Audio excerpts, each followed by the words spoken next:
Welcome to Heart on the Table, a tarot-inspired podcast for mothers, healers, and humans in the messy middle of becoming. Two therapists, two moms, one card at a time. Every week, we pull a tarot or oracle card and explore its symbolism through the lenses of trauma healing, attachment theory, motherhood, and intuitive wisdom.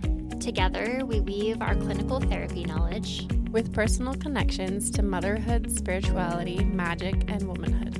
Reflecting on what it means to mother yourself and others across timelines, triggers, and transformations. I'm Bree Levitt, licensed clinical social worker. And I'm Miranda Peterson, licensed clinical social worker.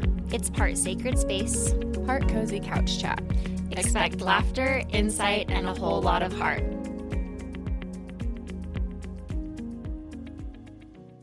Welcome back to Heart on the Table. Thank you so much if you've listened to our few recent episodes. We had our special witch episode that came out on Monday and our episode on the Hierophant on Wednesday. So it was a fun double whammy kind of week. Yes. We really enjoyed just hearing all of the feedback that you had to offer us and really look forward to continuing to hear from you and make this just a space where everybody feels welcome and like they can contribute. Yeah. You know what I was thinking too?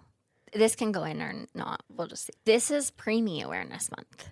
Did you know that? I didn't. It is November is Preemie Awareness Month.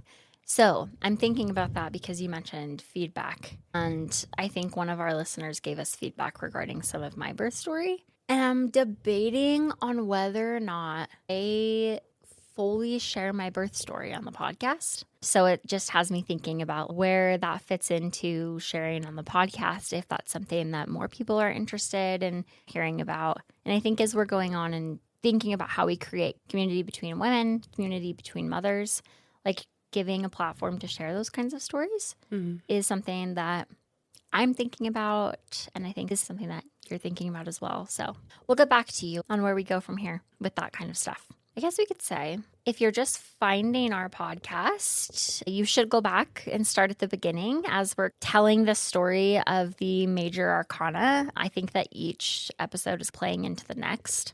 So if you're just listening to welcome to our first episode, welcome to Heart on the Table, or if you're starting with a later episode, make sure to go back and start so you can get the full story of the major arcana as we go through it and share some like mental health themes. Lovely. And it's been really fun to watch just like which episodes get downloaded and listened to and where they come from too. Yeah. That's been really exciting. And we could just share a little bit here, but I think we've had like downloads in 5 different countries. So that's been really fun to see how far it is reaching people. Yeah, we've had some downloads from England and from Spain, which is so random. So cool. Like I keep seeing these random city names pop up on our Buzzsprout that I'm Milton on Keys or something was one of them. And I know that's like a town in England. Yeah. So very cool. Yes. So thank you so much for just sharing this with others who might find community in it as well. Like it means a lot and it is so exciting to see. Today, we are kicking off with the Lovers Tarot card. It is number 6 in the tarot, in the major arcana, number 6. It feels like we've recorded so many episodes, but at the same time, we are only on number 6 of the major arcana. We still have so many to go through. Yeah. It's good. We have good. Plenty of content. I think part of it too is our first episode wasn't on a card, so that's 7. And then we did the bonus episode last week on the witch wound, so that's 8. Yeah. It just feels like I've learned so much about the tarot from recording this podcast. And then when I was researching last night, I was like, we're only on number 6. Like we still have so much to go through, which is great. Yeah. I'm enjoying every minute of it, but I'm just like, wow, it feels like we've done so much because we're spending so much time talking about these cards in depth when we're recording this podcast. It's been a really great way to learn what they mean. And there's still so many. Like, it's just crazy. This will last us for a while, and I Yes. think like mixing it up a little bit here and there with the different kinds of bonus episodes or mental health episodes or guest speaker episodes. Like, I'm excited to think about what other like bonus episode kind of things we could do too. Yeah, we'll have to think about that. I will say that after this last week with the witch wound and all of the timing, right? We did that on purpose. The timing of it being like the week of Halloween and Samhain, and all of my content now on Instagram is like, all of it is about the witch wound. Yeah. It's so funny because the Heart on the Table pod Instagram in particular is always very, what's the word I'm looking for? Tailored. It's very tailored to what our last podcast episode was. But every time I open up my Instagram, it's funny because it's like witches with tarot that I keep getting. It's like witches throwing like pentacles into the air or something. And I'm like, oh my gosh, this is so funny. It's weird how specific the like tailoring or the algorithm is what it is. It's the algorithm. It's weird how truly specific it becomes. Scary. It is scary. Scary specific. Yes. And also, this just came to mind. Yes, everything on social media is like fed to you, right? Based on your interests, based on your searches, based on what you talk about. But I sent Brie a message on Halloween. So on Friday, 2 days ago, as I was driving home, and I was behind a car with the license plate witch. And like, right. How does that happen? Like, absolutely. I've never seen that car before. If you're out there and that's your license plate, like, it made my day. Symbolism of that. Synchronicity in real time, real life. We should do an episode about synchronicities. Oh my God, we should. Because that could be such a fun bonus episode. And I have had so many weird synchronicities in my life. Hence why I named my podcast or my therapy practice 1111. But that would be a really fun bonus episode. I love synchronicities. Any stories? Okay, that's going to be one that we do, synchronicities. This is just us workshopping again in real time. Live. So thank you. And I would love to put out a poll to hear about other synchronicities that people have had in their life. Because there are just some that are so bizarre and so weird. I feel like I need to sit for a good afternoon and recall all times that things lined up so perfectly. I'm thinking in the afternoon in quiet. I had my night to myself last night. Let me just tell you, it felt so good. As moms, as people, we all need to be like carving out more time to just be alone. I usually go to my in-laws with my husband because I have FOMO and I really want to go hang out and be a part of everything. But last night I was like, you know what? I'm going to stay home. You go without me, because they were watching the Utes game so late. And man, it was so nice to have peace and quiet. And I'm like, yes, peace and quiet on an afternoon, just journaling about all the synchronicities. That would be really fun. It'd be lovely. I'm glad you got that time to yourself, though. Oh my God, it was amazing. I was just thinking, too, maybe we just schedule it. Like, you and me can just go sit somewhere and quiet. Because it's a lot easier for me personally to hold myself accountable when there's somebody else to hold me accountable. Someone's attached to it. Yeah, no, we should do that. I was saying last night, I was like, it's so much easier to go out and have time to myself because it's easier to leave the house. My friend last night was like, you need that time more often. And I was like, I can't just tell my whole family, like, you need to leave. Mommy needs the house. Bye. You all need to leave. So I was like, that was like Disneyland last night, like just being in my house, but entirely by myself. But yes, it's usually a lot easier to just leave the house. So we should go somewhere quiet. Yeah. Like we could go to a coffee shop or we could go to a library. Yeah. Where it's like actually quiet. Because last night when I was sitting in quiet, I was like, wow, this is incredible. We'll do that. Okay. I love it. I love the idea. Okay, on to the lovers. Do you want to kick us off with what you notice on the card? Yes. Just looking at this card, again, using the Rider-Waite Tarot deck, it's card number 6. There is a huge sun in the background that takes up a good portion of just the top part of the card, with maybe an angel of some kind. This angel looks like they have wings, red wings. I wonder about the color symbolism on that. Then there are 2 individuals in this card, which is, again, unique, right? We've not seen more than 1 individual on a card this far. Oh, no, that's not true. The Hierophant had the 2 understudies or the 2. Okay, yes. Okay. But I think in terms of like relationship, this is the first time we're seeing like relationship in the tarot. Gotcha. Because the Hierophants with the 2, like we don't see their faces. It's just the back of their head. Gotcha. Okay, yeah. This seems more like almost like a triangle dynamic between the angel and the two individuals. There's also, I think, what are two trees on either side of the individuals. The one on the left with the woman is like a fruit tree, like it's probably relating back to the Adam and Eve story. It's got apples on it. There's also a snake that winds up that tree. And then the other side, on the right side of the card, is the male with what looks to be like a tree with flames on it, I want to say. Like looks like the tree's on fire. It looks barren.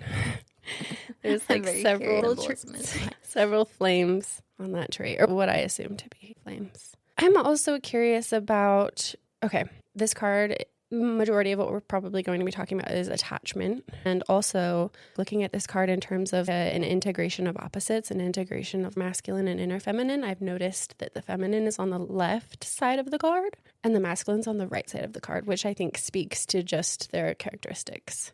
Tell me more. Like the feminine side being more rest, being more intuitive, being the left side of, I don't know if it's like the left side of the brain or the mind or the body, but left tends to generally speak to more feminine side. And right tends to be more like dominant or doing or active. I can look more into that and explain. That was just, those are the things that I noticed just looking at this card to begin with. We're trying to pass this to each other right now. We're in a different setup today. We've like completely shifted around my office. So we're adjusting to our new, but we both have back support and it feels really good, doesn't it? Mm-hmm. I feel like this is way better. This is so much more comfortable. I can actually like face Miranda without being up against the arm of the couch. My neck doesn't feel like it's gonna yes be a huge knot. Oh my gosh, I know. This feels so much better. Okay. I see many of the same things as usual. I think I'm curious about what the angel has like on her head. I don't know if it's hair or if it's supposed to be some kind of plant or I don't know. Definitely like otherworldly yes. feel to it. I noticed these like clouds that seem to be between. It's kind of like the angels coming out of the clouds. But the clouds are also between the two lovers. And I also you cannot ignore the fact that the lovers are nude on this card. They are fully nude, front facing, and both of their hands look like they're very open, like they're open to receiving. I think that's what I notice. And then maybe this red is like a mountain. What would you call that behind them? Yeah. Red mountain or red... something red. Oh, I just got that one. Did you? Okay, let's go into our breakdown of some of the symbolism of the cards, of the card. Ooh. So I'll just start with figures, the man and the woman. They represent, again, like the inner masculine, the inner feminine, the conscious self and the unconscious self. And they together symbolize duality, which is like reason and intuition, action and receptivity, outer and inner worlds. And when these are united, then love can coexist in harmony. The angel in the background, there's an association with healing and communication. When the individual can make heart-centered choices, then it feels very guided. The position of the angel being above the couple suggests a presence of like higher knowing or higher consciousness in relationships and choices. The sun being a symbol of clarity and illumination reminds us of authentic connection that comes from awareness and truth in our choices and in our relationships. I like this too. It says that the sun also with like illumination, it's like when we're making our choices, like this card symbolizes that like we're making clear choices. We're able to see clearly because of the sun, like the sun taking up so much of the card. It also says love sees clearly. It's not an idealized fantasy. And sometimes we have to work through the ways as to which maybe we fantasize or we enter into fantasy in our relationships. It also says what was once hidden is now visible and accepted. I like that. It's almost like the sun burns through the illusion. Yeah. Like no illusion can exist in this setting or in this role. When we're actually making like clear choices, choices that feel aligned. I'll let you do the mountain because you noticed that one. But what I was actually surprised to read about was the tree behind the man on the right side is the tree of life. And the tree behind the woman on the left side with the serpent is the tree of knowledge. So the tree of life, I'm assuming the placement of what looks to be fire are like I think we talked about it on the high priestess, right? Like the pomegranates were in Behind her in the tapestry. Yeah, we're in the diagram of the Kundalini tree. Yeah. The placement of where they were at. I'm assuming maybe that's something similar. Yeah, I think you're right. The tree of life being tied to the masculine principle, the active and outward flow of energy, whereas the tree of knowledge behind the woman with the serpent is representative of intuition and instinct and inward feeling or inward knowing. The serpent suggesting temptation, but also awakening and cyclical transformation. That's what serpents tend to represent in symbolism is renewal. Yeah. And cycles. That's all. Okay. I was trying to see if there was anything on here that mine was very similar to yours around the trees. Let's go to the Red Mountain. So the Red Mountain rising between them, it's symbolism of a volcanic peak. Ooh. So that makes sense because I was looking at it and I was like, yeah, it's a mountain, but also I'm thinking of if I told my 4-year-old to draw a mountain, that's what it would be. It's very like just there's one peak. Mm-hmm. So I'm like, it's not what I would draw as like a mountainous here in Utah. Do you know what I mean? Yeah. So this makes sense. It's actually a volcanic peak rising between them that signifies passion, desire, and also sometimes the challenges that come with it. Really? Mountains are also the archetype of ascension, growth that requires effort and consciousness. It's the reminder that even sacred connection has edges. Love always asks us to climb higher within ourselves. I'm trying to decide if I go more into that now. We'll come back to that. I also wanted to come back to the plant on the angel's head. So it is a plant. It is a plant. And my chat GPT was like, it's not a plant. We're calling it the plant on the angel's head, the flame of consciousness. And then my chat GPT said, it's not a plant. It's a crown of flames or light. It represents divine illumination, the fire of awareness that guides choice from a higher plane rather than pure instinct. And when we're talking about like trauma healing, it is our ability to choose. It's like the prefrontal cortex once we've gone through like our own healing, right? And reawaken the ability to make choice again versus some of our attachment wounds being the driver of our relationships and the relationships that we end up in that may not feel good. What else do you got over there? I was just taking a second look at the card, and I know that I touched on just the fact that the angel's wings are red. Oh, yeah. Which, I don't know, when I think of an angel in my head, for some reason, like the image I get is that the wings are white. Me too. Or maybe if I'm thinking in terms of fantasy, like they're black. But yeah, I've never thought about an angel's wings being red. So the red wings are a color of life force and vitality and passion. Red is the color of life and also of blood. So the essence of being alive.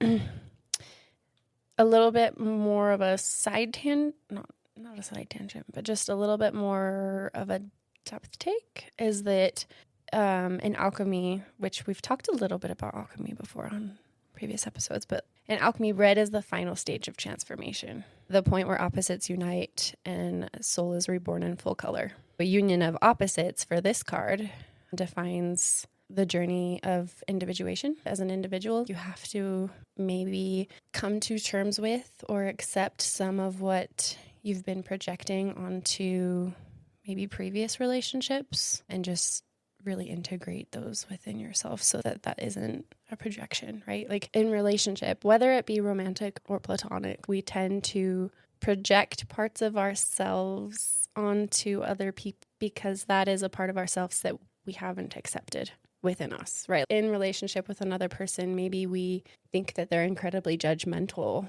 or they're incredibly loud or vocal when maybe that is just a part of us that we haven't accepted as part of us. We don't want to acknowledge or accept that we can also be judgmental, we can also be loud, and we can also be vocal or take up space. And that just tends to be a projection onto other people because it's something that we don't want to accept within ourselves. Yeah, I think that's a good way to define projection, right? Like the parts of ourselves that we cannot or we struggle to accept.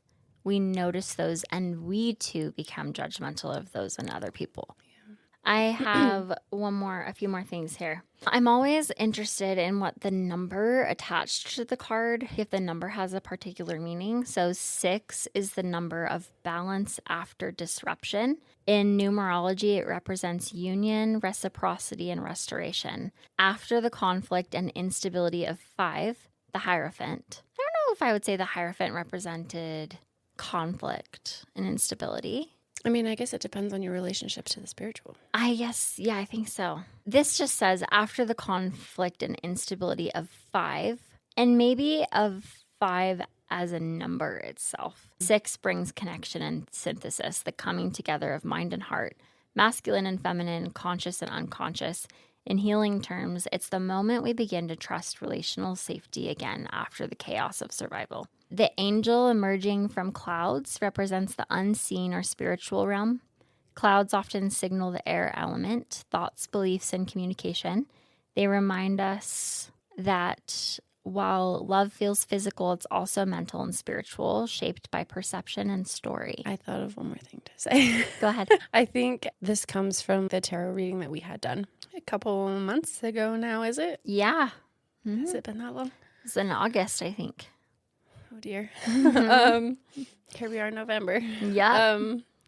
That the triangular dynamic in this card, if you look at it, the man is looking at the woman, but the woman is looking at the angel. Oh, yeah. And that came up in my reading. But I think just in terms of like knowledge, like the representation of the trees behind them, like the tree of life versus the tree of knowledge, coupled with the like divinity representation. Mm-hmm. I was just thinking about how the tree of knowledge represents intuition and inner knowing, which is maybe why she's looking at the angel like a source of inner knowing, but the male is looking at her for that. How it was explained to me in my reading was that the angel passes the message or the knowing to the woman because she has a stronger connection. And then the man looks to the woman for that knowledge, for that knowing, or for that intuition. How do you think that plays out in like day to day? I think in the last couple of episodes, even that we've talked about like women and intuition and inner knowing, I think that's maybe something we're all searching for or all striving for, but I don't know that there is a strong connection there.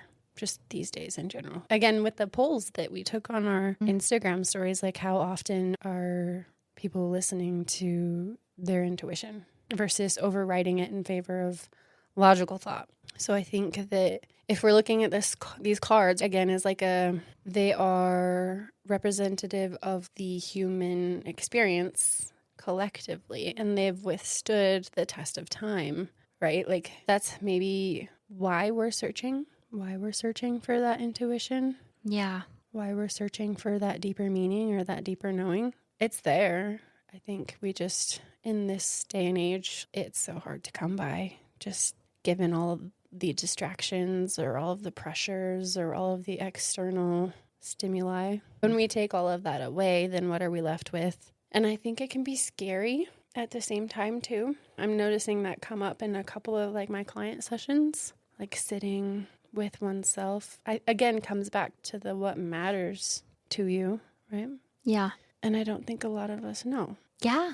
I don't think a lot of us not really knowing or having that connection to who we really are. And I'm thinking in terms of this card too. But I'm thinking about a big theme in therapy, even in the people that I talk to or the media that I consume, is that people are trying to figure out who they are. Who am I, right? And coming back to individuation, as you were talking about, individuating is when we arrive as a separate entity than our like family of origin. Right? Like we fully arrive into adulthood knowing who we are. We're able to know what matters to us. We know what our values are. So we're able to go out in our life and make choices based on those values. But I think that just gets so lost, and it's so difficult for people to be able to identify that sometimes with some of the rigid places that we can come from, whether that's family of origin, whether that's trauma or traumatic relationships, right? And people really struggle with identifying, like, who are we? Which I think shows up in then being like the lover's card being about more than anything about being able to make choice. There's clarity there. There's the sunshine that's like lighting the way. But if we've had that, if we have more of a traumatic origin, it's very hard to land in like clarity and being able to make choices in our relationships moving forward. And all of this coming back to like intuition, right? There's just so many things in our day to day that keep us distracted from knowing fully who we are. It's sad. I was just thinking too, as I was listening to you talk about individuation, and even in terms of these cards, like the very first card we talked about was the Fool. And going back to being a child, I think children are probably closer to knowing who they are than we are.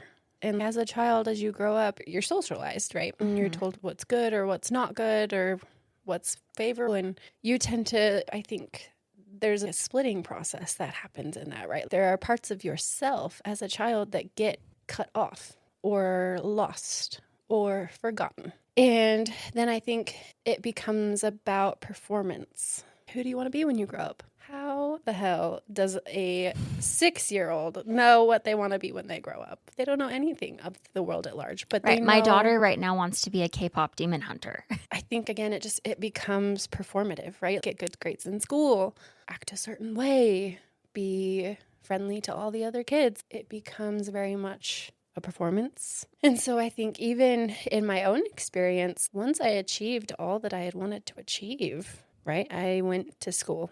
I got my degree. I got a second degree. I got a job.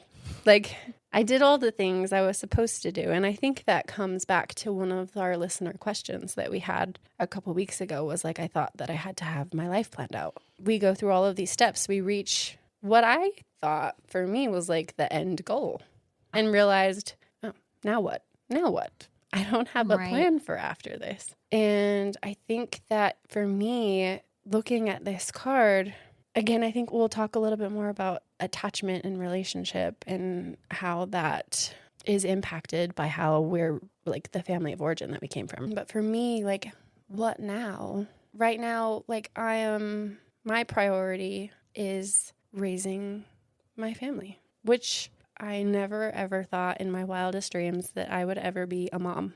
Really? Yeah. I had no idea because you are so passionate about motherhood. I know, which is a relief to me. I was never told I was good at it, which I don't know that I needed that. Good Now, at what? Like being back. nurturing or? Yeah, growing up, like on one side of my family, I am the oldest cousin of them all. On the other side, I'm more like the middle. But whenever there was like a younger cousin just being born, like, I don't know. I wasn't ever maybe told that I was going to be like, you're so good, like with kids. Like, Me neither.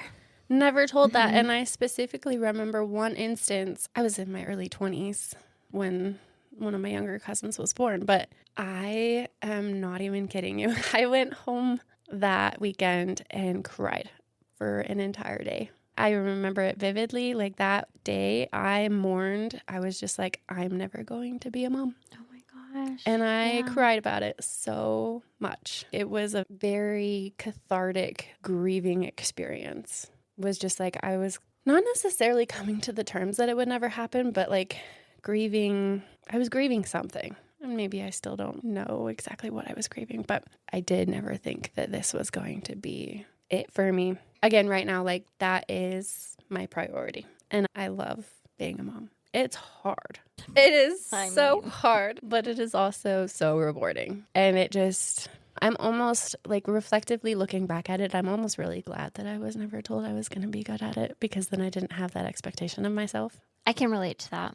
And again, priorities change, but right now this is it. And I think coming back to knowing oneself so that you can show up as a whole person in a relationship is just coming to terms with the fact that you are going to change. And that is something I think we've talked about previously in other episodes, is that I'm not the same person I was when I was in my early 20s and grieving that I'm never going to be a mom thought. And I'm not the person I was even like early postpartum. Like I am a completely different person, and I'm constantly evolving, constantly changing, constantly learning new things. And I think in terms of the Lover's card, like that is also true. That two individuals are constantly evolving, constantly changing, and showing up as whole selves. Yeah. The relationship to change, I think, is, I don't know if it's directly related to the Lover's card. I guess it is. Because, like, I think if we're identifying that if the Lover's card innately is also resembling choice, right? Like, I think we have to recognize in our relationships that we're always exercising choice. A big theme, as I've been learning more about OCD, is what if, right?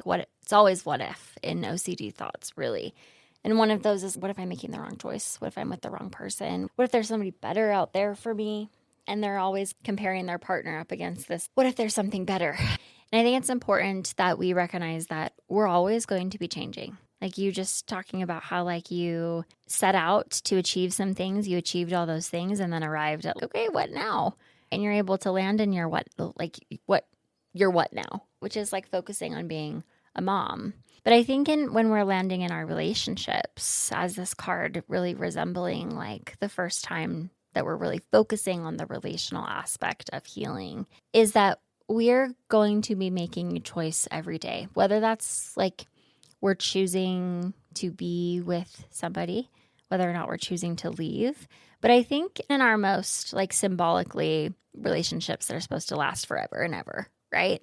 We should always be evaluating if this marriage still is working for us.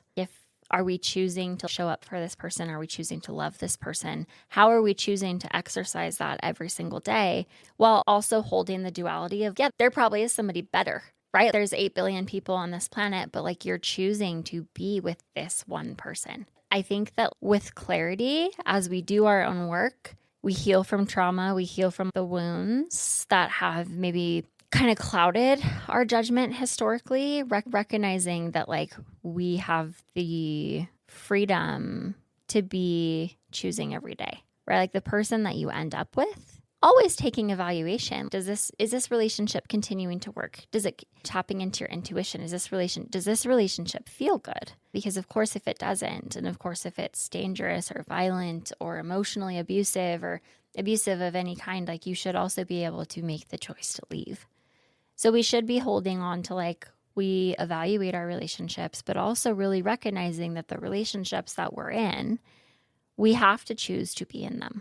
We have to choose to water them so that they can grow. I don't know, just you bringing up change reminded me of just like the importance of, as we grow in our relationships, as we inevitably will, and as we continue to change, like how do we bring that change forward in our relationship consciously, and also make sure that like we choose to change and grow together too.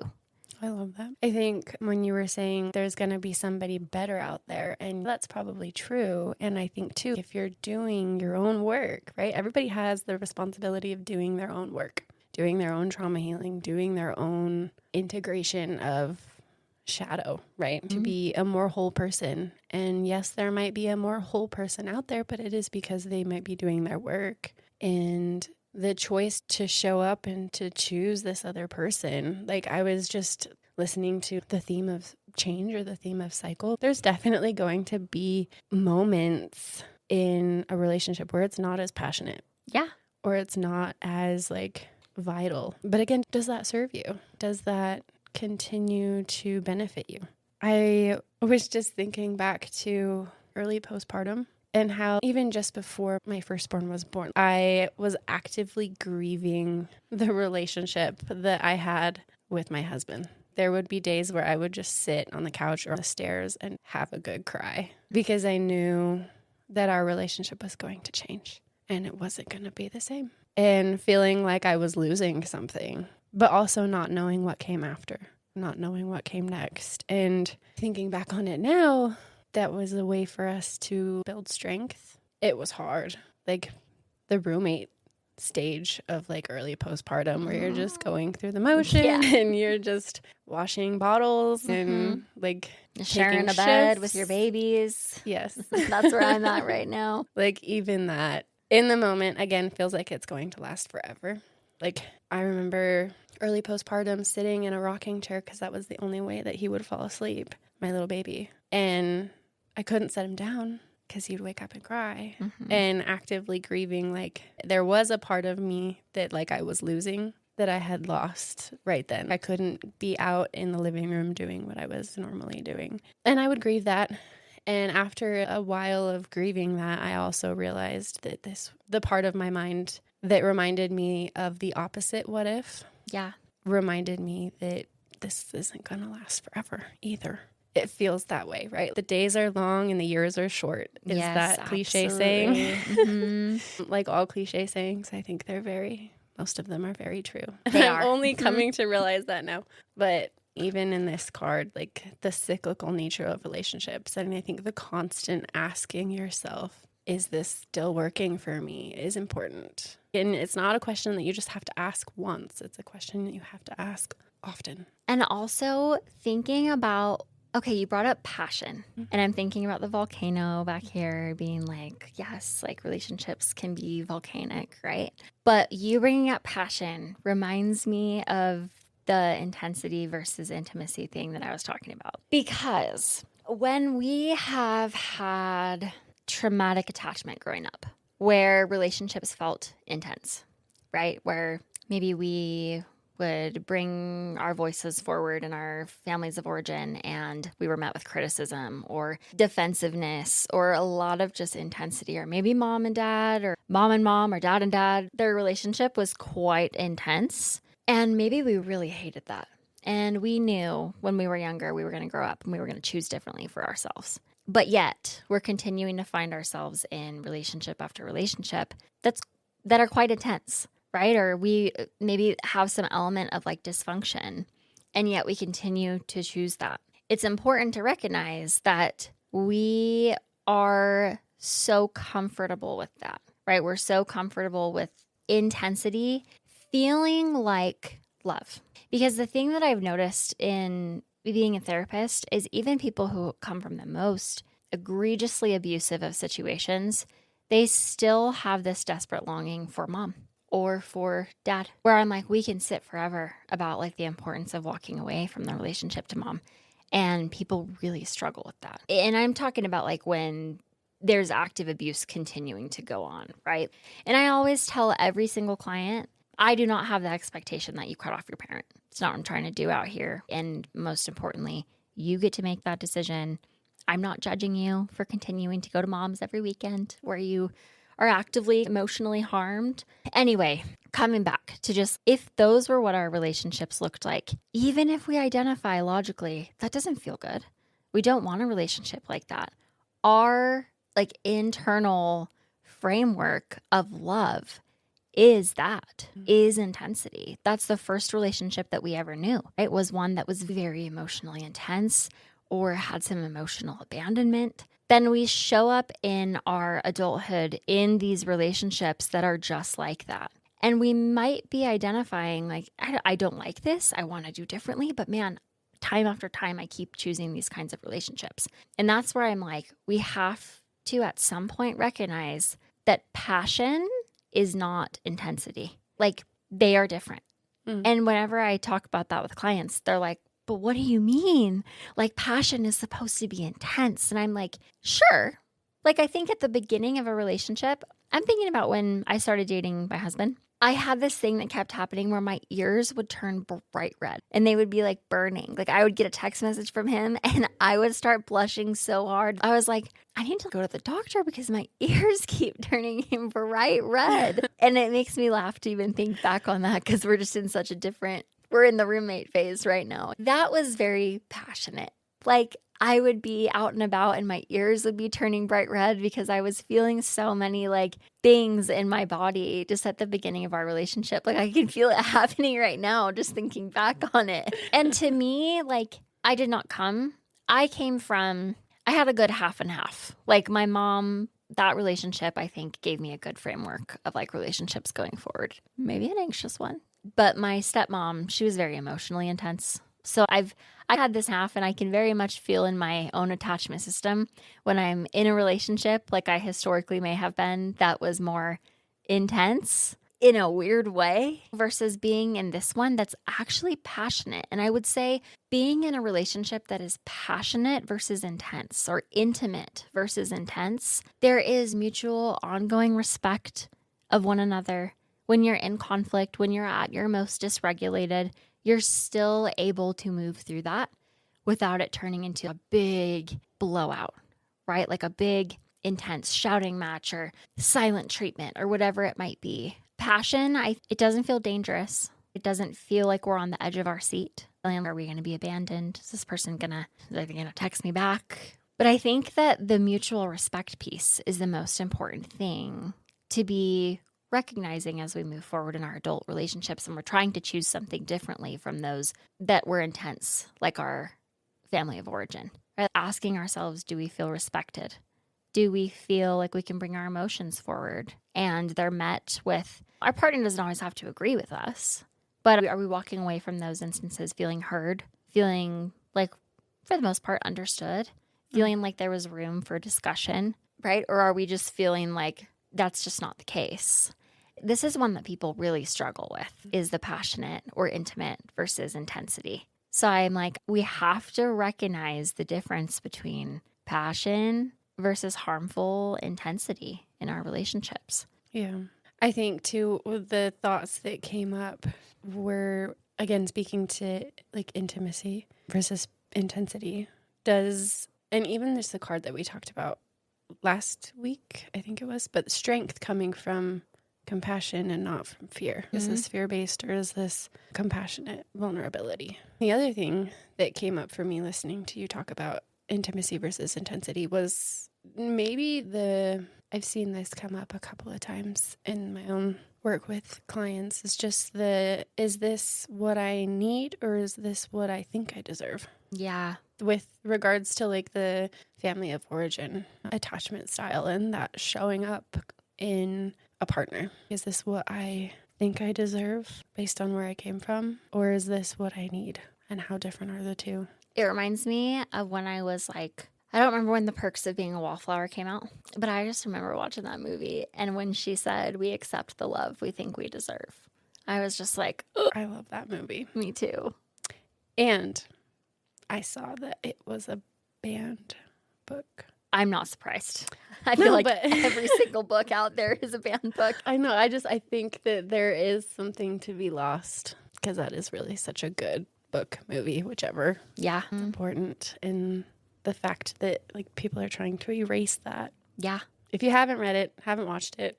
Oh, it's so good. Go watch it. I love that movie. There are some, do your research about it. It is a really good mental health So good. story. Okay. So in closing today, after we've talked a little bit about relationships and remembering like the importance of choosing, the importance of accessing our choice and autonomy as we're moving into adulthood, and maybe we're already in adulthood, right? And we're choosing our relationships, remembering that we now have autonomy and remembering that choosing something different, even if it's something that we identify as healthy for us or more aligned, if we come from an intense family, right? Or if we have intensity in our backstory, that choosing something different will always feel scary. But that doesn't mean that it's not the right choice. And differentiating in your body between, is this scary because it's new or is this scary because it's scary? Right? Harmful. Or harmful. In closing today, there is a little we usually have a closing reflection, but this one I liked because it goes along with our theme of our podcast. Pull your own tarot card to explore how you love yourself or others through integration. So maybe you listeners do this as like your own practice. Pull a card and see or maybe get curious about how you show up in relationships or how you can show up differently in relationship to yourself. I love that. Okay, that wraps up our podcast on the lovers. Yes, thank you so much for listening today. If you have any feedback for us, any questions, comments, thoughts, we really want to hear that. So we have made a Google form, and the link is in our Instagram bio. You can go and leave your comments, your thoughts, answer any questions. We really just want to make this a space where you feel like you belong. So come and take a seat at our table. Thank you. Thank you so much for joining us in today's conversation. We hope this space offered you a spark of meaning, a reminder of your own strength, or simply the comfort of knowing you're not alone in the messy middle of becoming. If you enjoyed this episode, we'd love for you to share it with a friend, subscribe, or leave us a review. It helps this little community grow. You can also find us on Instagram and TikTok at Heart on the Table Pod, where we share more reflections, tarot pulls, and behind-the-scenes glimpses of the podcast. Until next time, may you keep noticing the magic woven into your everyday life. Please remember, while we are both licensed clinicians, this podcast is not therapy and does not create a therapeutic relationship. The conversation's here for educational and reflective purposes only. If you are seeking mental health support, we encourage you to connect with a licensed provider in your area. Thanks for listening.